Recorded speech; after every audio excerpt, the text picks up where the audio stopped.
कृपया चैनल को सब्सक्राइब करें। धन्यवाद। या देवी सर्वभूतेषु शक्तिरूपेण संस्थिता। नमस्तस्यै नमस्तस्यै नमस्तस्यै नमो नमः। जगत जननी मां जगदम्बा की जय, माता रानी की जय। मित्रों, आप सभी को चैत्र नवरात्रि की हार्दिक शुभकामनाएं। माता रानी की कृपा आप सभी पर सदा बनी रहे। प्रिय मित्रों, नवरात्रि के पावन व्रत को हिंदू धर्म में अत्यधिक महत्वपूर्ण माना जाता है। यह उत्सव माता दुर्गा की पूजा और उनकी 9 रूपों की आराधना को समर्पित है, जो नवदुर्गा के रूप में भी जाना जाता है। इस उत्सव के दौरान भक्त 9 दिनों तक व्रत रखते हैं, माता की पूजा आराधना करते हैं और मां दुर्गा की कृपा और आशीर्वाद की प्राप्ति के लिए प्रार्थना करते हैं। इसी क्रम में नवरात्रि का तीसरा दिन बहुत ही महत्वपूर्ण और विशेष माना जाता है। नवरात्रि का तीसरा दिन माता चंद्रघंटा को समर्पित होता है। मां दुर्गा की नवशक्ति का तीसरा स्वरूप माता चंद्रघंटा का है और मित्रों, आज हम आपको सुनाने जा रहे हैं माता जगदम्बा के तीसरी स्वरूप यानी कि मां चंद्रघंटा की महिमा की कथा। मित्रों, आप सभी माता रानी की कथा को प्रसन्नचित्त होकर सुने और पूरी सुने, ताकि माता रानी की कृपा आप और आपके परिवार पर सदा बनी रहे। मित्रों, नवरात्रि में तीसरे दिन माता चंद्रघंटा की पूजा आराधना की जाती है। माता चंद्रघंटा के नाम का अर्थ है चंद्रमा की छाया धारण करने वाली मां। इनके शरीर का रंग सोने के समान बहुत चमकीला है। इस देवी के 10 हाथ हैं। मां चंद्रघंटा युद्ध मुद्रा में सिंह पर विराजमान है। मां के हाथों में त्रिशूल, धनुष, गदा और तलवार है। इनके माथे पर घंटे के आकार में अर्धचंद्र विराजमान है। इसी वजह से ये चंद्रघंटा कहलाती हैं। माता के इस घंटे की भयानक ध्वनि से अत्याचारी दानव, दैत्य, राक्षस कांपते रहते हैं। चंद्रघंटा मां की पूजा करने से जातक को सकारात्मक शक्ति, सुरक्षा और समृद्धि की प्राप्ति होती है। इस देवी की कृपा से साधक को अलौकिक वस्तुओं के दर्शन होते हैं। देवी का यह स्वरूप परम शांतिदायक और कल्याणकारी है। इसीलिए कहा जाता है कि हमें निरंतर उनके पवित्र स्वरूप को ध्यान में रखकर साधना करनी चाहिए। जब साधक पर देवी की कृपा का अनुभव होता है, तो उसे कई तरह की ध्वनि सुनाई देने लगती है। इस देवी की आराधना से साधक में वीरता और निर्भयता के साथ ही सौम्यता और विनम्रता का विकास होता है। इसलिए हमें मन, वचन और कर्म के साथ ही काया को भी विधि विधान के अनुसार पूर्ण रूप से पवित्र करके ही मां चंद्रघंटा के शरणागत होकर उनकी उपासना करनी चाहिए।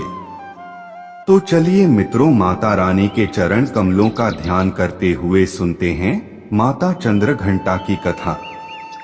मित्रों, पौराणिक कथाओं के अनुसार मां दुर्गा ने मां चंद्रघंटा का रूप धारण किया था जब दैत्यों आतंक स्वर्ग पर बढ़ने लगा था। प्राचीन काल में रंभ नामक असुर के कुल में एक पुत्र का जन्म हुआ, जिसका स्वरूप एक बैल के समान था, इसलिए उसका नाम महिषासुर रखा गया।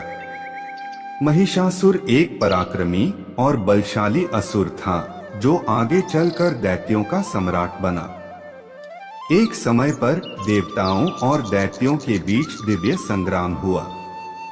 इस युद्ध का कारण था महिषासुर, एक अत्यधिक शक्तिशाली राक्षस, जो अपने अद्भुत बल और चालाकी के कारण स्वर्ग का उत्तराधिकारी बनने का इच्छुक था।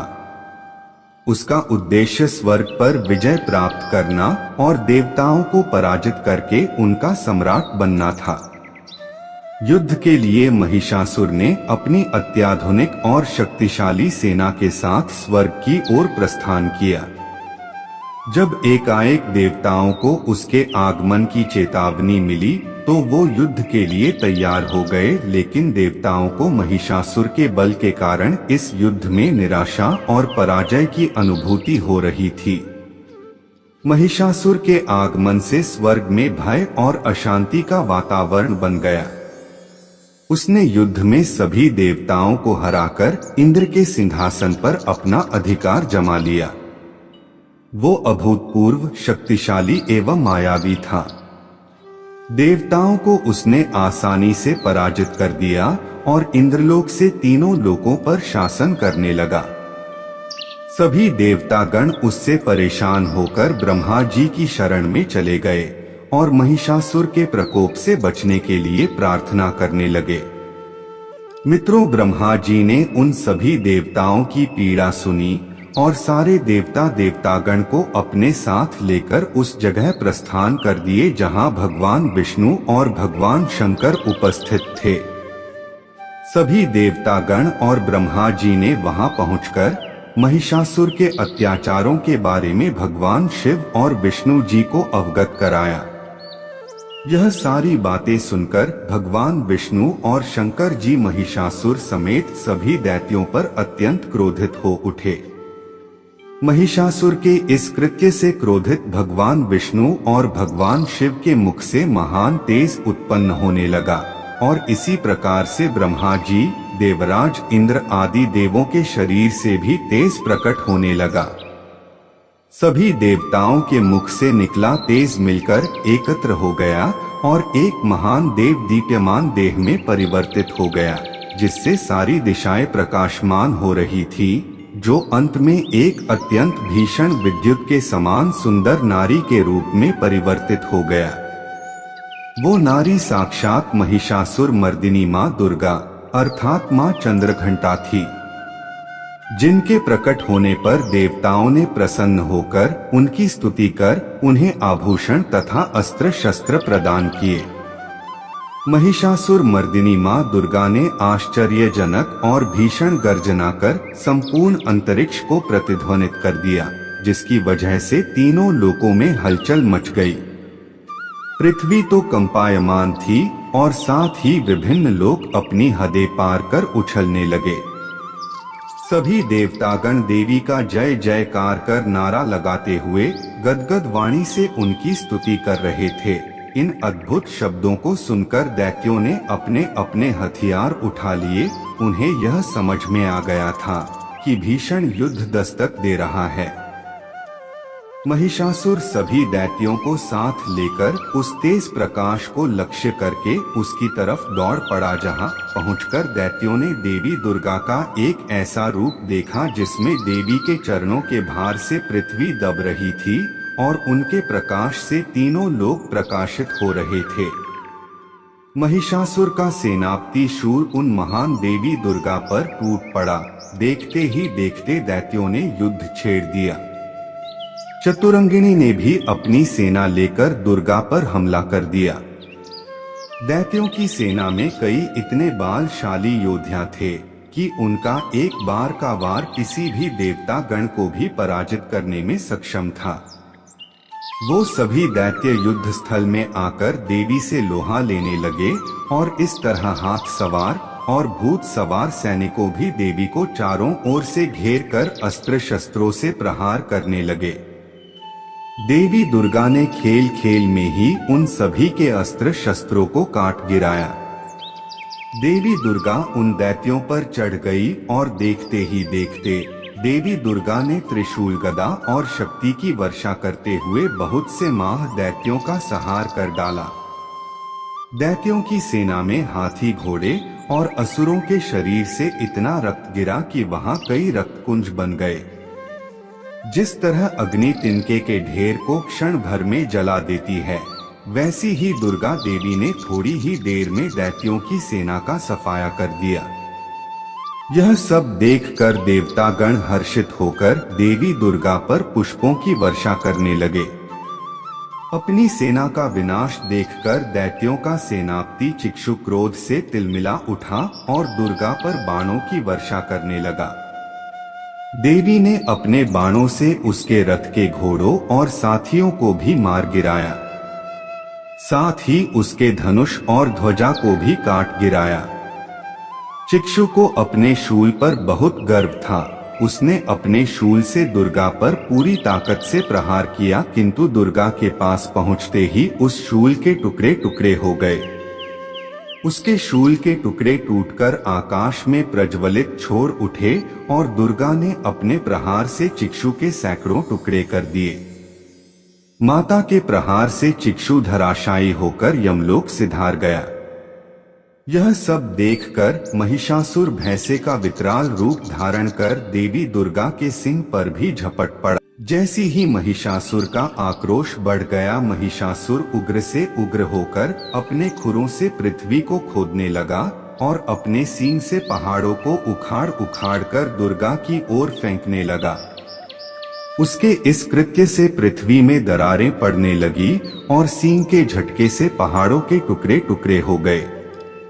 उसने बड़े वेग से देवी दुर्गा पर आक्रमण किया, परंतु देवी ने उसे बाणों के दिव्य तेज से बांध दिया। बंध जाने पर उसने भैंसे का रूप त्याग कर सिंह का रूप धारण कर लिया।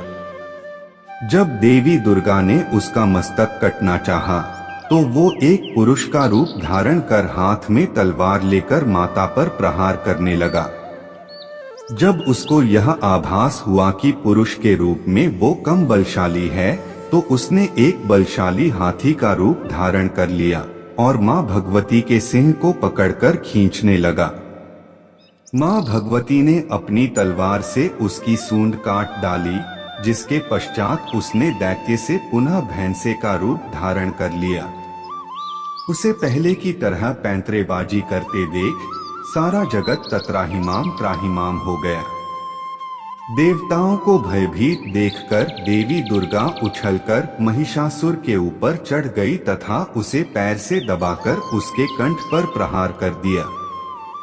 महिषासुर पुनः दूसरा रूप धारण कर आधा परिवर्तित हुआ ही था कि देवी दुर्गा ने उसको पूरा परिवर्तित होने से रोक दिया और उसका मस्तक तलवार से काटा गिराया। महिषासुर का वध देखकर उसकी बची हुई सेना सिर पर पैर रखकर भाग खड़ी हुई। इस प्रकार देवताओं को संताप देने वाला महिषासुर नष्ट हो गया और सभी देवगण देवी दुर्गा की स्तुति करने लगे और गंधर्व गान करने लगे। देवलोक की अप्सराएं प्रसन्नता से देवी दुर्गा के सम्मान में नृत्य करने लगी। सबने चंदन, अक्षत और पुरुष और धूप आदि से प्रेम पूर्वक दुर्गा देवी की पूजा की और तदनंतर देवताओं को वरदान देकर जगदम्बा अंतर्धान हो गई। यह थी मित्रों माता चंद्रघंटा की कथा। बोलिए मित्रों, जगत जननी मां जगदम्बा की जय। मित्रों, अगर आपको वीडियो अच्छी लगी हो तो लाइक जरूर करें।